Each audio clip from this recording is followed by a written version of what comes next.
Shalom, selamat pagi Bapak Ibu Saudaraku yang terkasih dalam Tuhan. Kita berjumpa kembali di Morning Bright pada pagi hari ini. Minggu lalu sebenarnya saya akan menyampaikan apa yang akan saya sampaikan hari ini.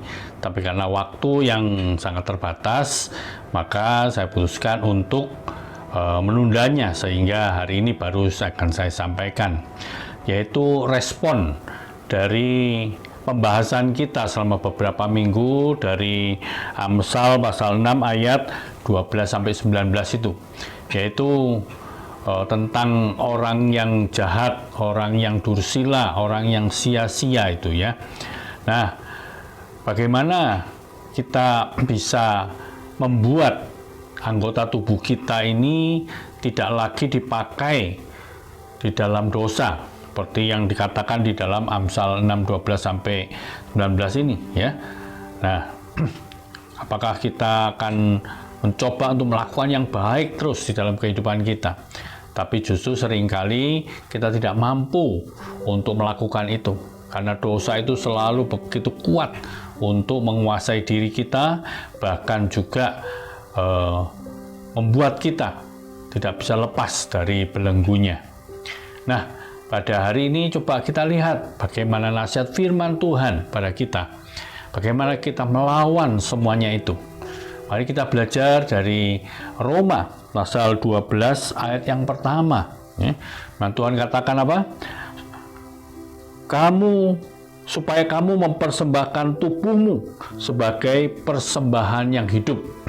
Nah, ini dikatakan oleh Rasul Paulus dalam suratnya kepada jemaat di Roma, yaitu apa? Mempersembahkan tubuhnya sebagai persembahan yang hidup. Ini gambaran dari orang-orang Israel, orang-orang Yahudi yang membawa persembahan korban kepada Allah dalam perjanjian lama ya, yaitu apa? Korban untuk supaya dosanya dihapuskan. Kemudian dia juga boleh memiliki kehidupan yang berkenan kepada Tuhan, diberikan kekuatan oleh Tuhan. Nah, gambaran seperti itulah yang disampaikan oleh Rasul Paulus kepada jemaat di Roma, ya, mempersembahkan tubuh, ya, bukan sekedar mempersembahkan hati iman saja, tapi tubuh kita. Nah, di situ maka dikatakan sehingga kita tidak lagi menjadi serupa dengan dunia ini, tetapi boleh apa? Boleh mengalami perubahan di dalam pembaharuan budi kita, pembaharuan karakter kita. Ya. Nah, persembahan korban seperti apa yang dimaksudkan di sini? Kita lihat juga di dalam Roma pasal 6 ayat yang ke-13, ya, yang ditulis juga oleh Rasul Paulus ini. Dia katakan apa? Janganlah kamu menyerahkan anggota-anggota tubuhmu kepada dosa untuk dipakai sebagai senjata kelaliman. Ya. Ketika tubuh kita ini dikuasai oleh dosa, maka akan dipakai untuk hal-hal yang jahat, yang lalim, yang tidak berguna seperti dikatakan dalam Amsal pasal 6 kemarin. Ya.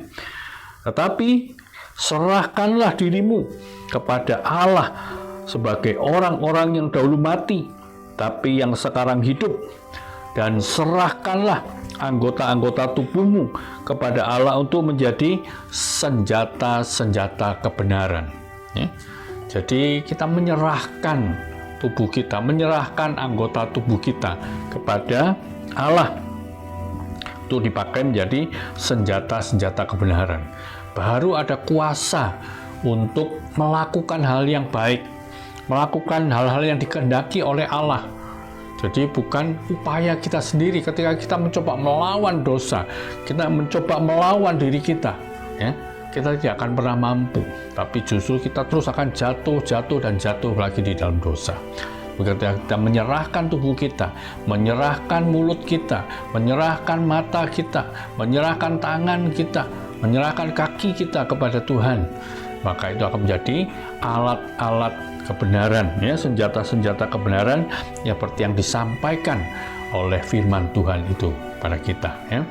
Nah, kiranya Tuhan tolong kita sehingga ketika Tuhan sungguh-sungguh menguasai kita, memberikan kuasa kepada kita untuk menjalankan firman-Nya dan juga meninggalkan dosa-dosa yang sungguh-sungguh dibenci oleh Allah itu. Tuhan memberkati dan Tuhan menyertai kita senantiasa. Amin. Morning bright, let your light be bright in Christ.